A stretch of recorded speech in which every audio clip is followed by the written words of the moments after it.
Hi everyone, welcome to EarthEcho Snack Size Science.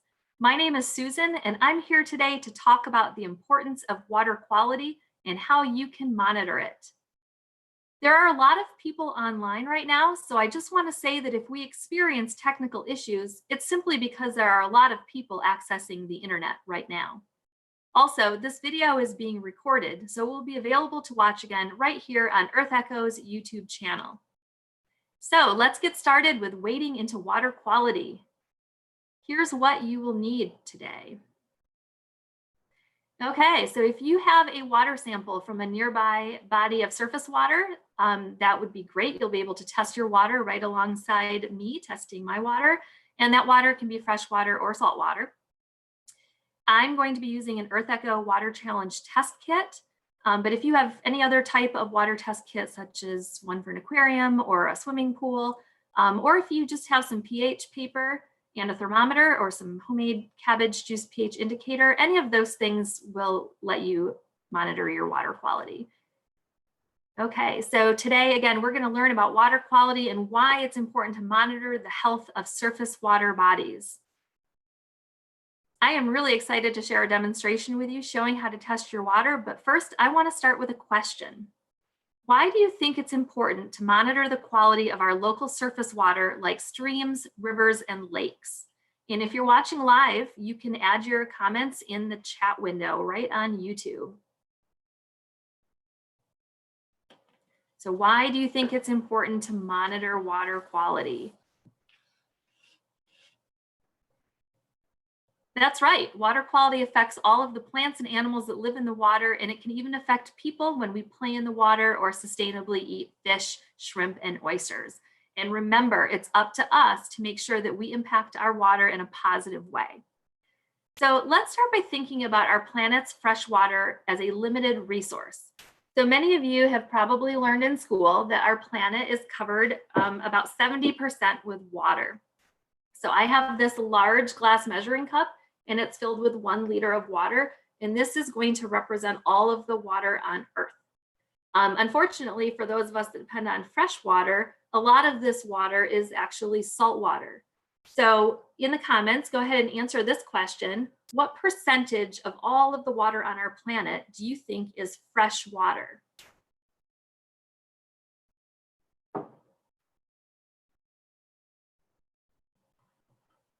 Okay, I see some answers coming in, some really good guesses, and some of you are super close. It's 3%. So 3% of all of the water on Earth is fresh water. So I have this little tiny cup that I pulled out of this big one. So again, this is all of the water on Earth. And then this little tiny cup represents all of the fresh water. And then unfortunately, of that fresh water, only about 1%, which I put 6 drops in this cap from lip balm. This represents the available fresh surface water because a lot of this water is locked up in ice or in the ground. So only this tiny little amount in this cap represents the available fresh surface water. So I'm going to show you a map here as well. So I live in Michigan. I actually live right over here on the west side of Michigan by Lake Michigan. And Michigan is surrounded by 4 of the 5 Great Lakes. And what's really interesting to me is that if you live in the United States, 95% of all of our fresh surface water in the United States is actually contained in the Great Lakes. I think that's pretty cool. So it doesn't matter where you live though, whether you live in the Great Lakes region or anywhere around the world, we all have some responsibility to protect our freshwater resources. And again, if you have, I just want to remind you, if you have any questions as we go along today, you can add those into the chat box and I will answer those as I get them. All right, so our featured activity today is a demonstration of how to do water monitoring with one of our EarthEcho Water Challenge test kits. And these test kits are available to order on our Water Challenge website at monitorwater.org. But you can also test your water quality with some other type of water kit, like for aquariums or swimming pools. Okay, so this is what the EarthEcho Water Challenge test kit comes in. This is one right here. And our kits measure 4 different parameters of water quality: temperature, turbidity, oxygen, and pH. And the word parameter, by the way, just means a measurable characteristic of the water. So I will share a little bit of information about those parameters as I demonstrate the test. Before we get started with that, though, I do want to show you a picture of the stream where I collected my water this morning. And this might look familiar to any students from Whitehall Middle School who are joining us today. So this stream is about a mile from my house, and it's called Coon Creek. And you can see in the picture that it's a pretty shallow stream, and it has a mostly sandy bottom. There's a really great skunk cabbage flower in the foreground of the picture. And this stream winds through farms and residential areas and forests before it flows into a larger river that flows out into Lake Michigan. So I went there about an hour ago and collected some water that I'm going to test today. I also wanted to say a few words about safety when you're collecting water to do some testing. So especially during this time of social distancing, there's maybe some more safety considerations we need to have. So whenever you go in or near a body of water, it's always recommended that you have a buddy along with you. And so right now, because of COVID-19, we recommend that that buddy that you bring along is somebody who lives in your house, like your mom or your dad. Also, before visiting the site that you're planning on collecting water, it's important to make sure that it's accessible and safe, which includes things like not going onto private property without permission, or right now it includes not going into parks that are currently closed. And then as always, it's really important to wash your hands after you handle water. And since we're all so good at washing hands now, I know that you'll be a pro at that. All right, so I want to take a quick second to give a shout out to some people watching. It looks like Piper, Patricia, and Vivi Rose are all here and saying hi. So hi to all of you. And it looks like Dean and Allison are interacting with the questions and getting those answers correct. So that is awesome. Thank you. All right, so let's get started by taking a look at our EarthEcho Water Challenge test kit contents. And I'm just going to move a couple things out of the way here under my document camera. So again, your test kit comes in this white sample jar. And then on the inside, there are some vials. There is a color chart for some of the tests we're going to do. And there's some chemical tabs. And then really importantly, it comes with a booklet with some kit instructions. And that's really important because today I'm not going to be able to go into a lot of detail about the procedures, but just so you're aware, all of those procedures are shown in the booklet, and these instructions are in English and Spanish. So you'll be able to look those up later. We can get into a little bit more detail. Okay, so the first parameter we're going to test is temperature. I'm going to move some of these things out of the way that we don't need right now. And I wanted to say that for those of you at home that don't have a test kit, you can use any thermometer to measure the temperature of your water. This thermometer came from my fish tank. And so if you have something like this, just go ahead and put it in your water sample. And hopefully your thermometer has a Celsius scale because that's ideally what we'd like to use when we monitor our water. But if it doesn't, you can always convert that later into Celsius. So my EarthEcho Water Challenge test kit, I'm going to turn this on its side and hopefully it won't leak all over the place here. You can see that there are some temperature stickers on the side. And right now, the 10 has a greenish background to it. I don't know if I hold this up closer, if you can see that it's kind of greenish. So right now that's telling me that my water sample that's inside this jar that I collected earlier, it's saying it's 10 degrees Celsius, but I'm going to let you in on a little secret here. I actually tested the temperature. I took a look at it when I was at the stream because I knew that having this water in my house and starting to warm up, it would affect it. So at the stream, the temperature of the water was 6 degrees Celsius. So that's what I would want to use when I write down my data. And speaking of data, I'm going to show you that in the test kit, there is a little spot for recording your data. So I already filled in the date and where I was sampling.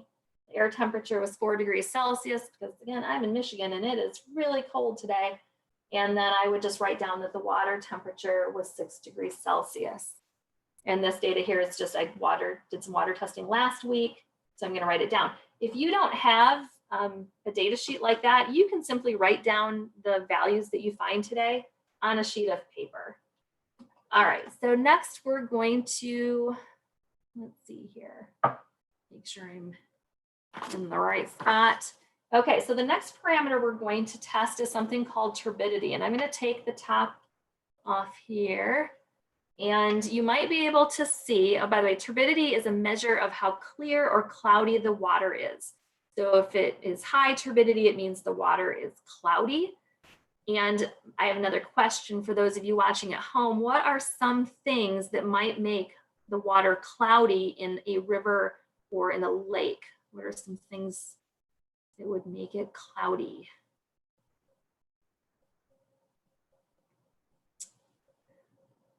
Lots of great answers coming in. I see silt and sand coming in, right? So you had some silt and sand. If you've got a lot of erosion, maybe you've got high waves or rained a lot, or some pollution might run into our stream or river. So when you look down, and if you have a sample at home, just take a look down through.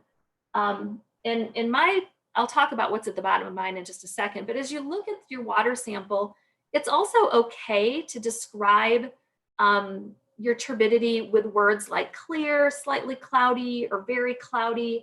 And as I look down into my sample, I would say that it looks pretty clear, right? I mean, you can see some things that have settled to the bottom. So if those were suspended in the water, it might look a little bit more cloudy, but it looks pretty clear. So that little black and white sticker in the bottom is called a Secchi disc. And I have this color comparison chart. Move this over slightly, and then I can hold the turbidity right up next to it here. And as we look at that, you know, it looks like it's maybe between 0 and 40 JTUs. So I could split the difference and call it 20 if I wanted, and record that. So that's what this little comparison chart is for with that Secchi disc.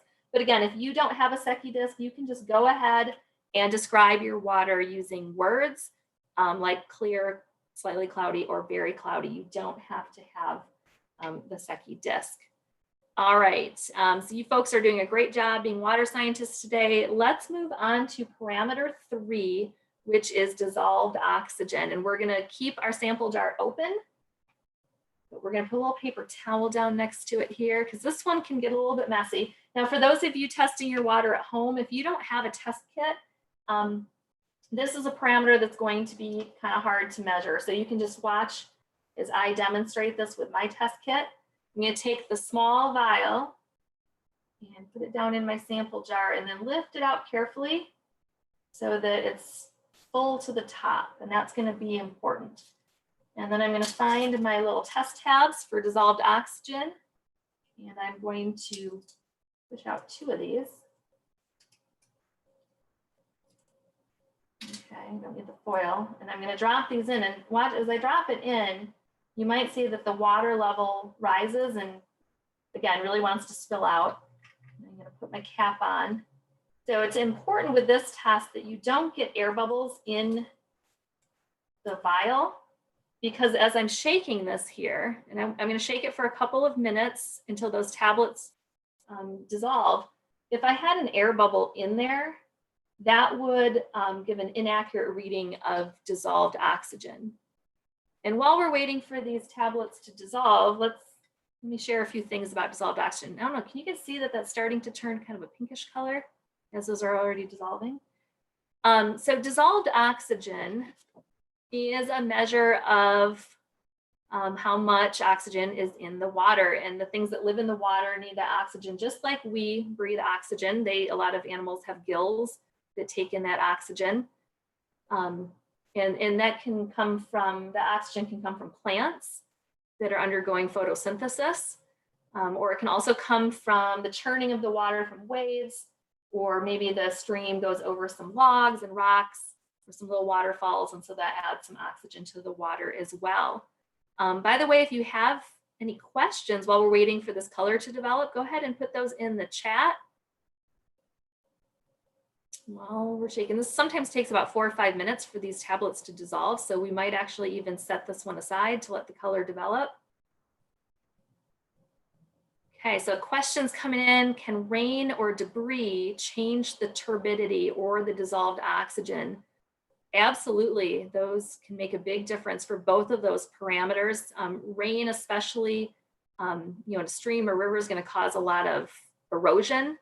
So after a big rain event, you would expect the turbidity to be pretty high. And then as days go on, that sediment will settle down and it'll become more clear. And then, yeah, debris in the river is going to potentially, turn that water around a little bit more as well. Watching those tablets still dissolve. Looks like another question came in. What do fish use to breathe? Oh, that's a great question. So fish, they don't breathe quite the same way we do, but they have gills. And if you've ever, watched your goldfish or if you've gone fishing and caught a fish, you'll see those gills kind of moving. And I can see my goldfish back here. They're on camera. So those gills, what happens is the water flows over the gill surface, and the oxygen, as it flows over the blood vessels in the gills, it's able to pull the oxygen right out and into the fish's bloodstream. There's other animals that have gills.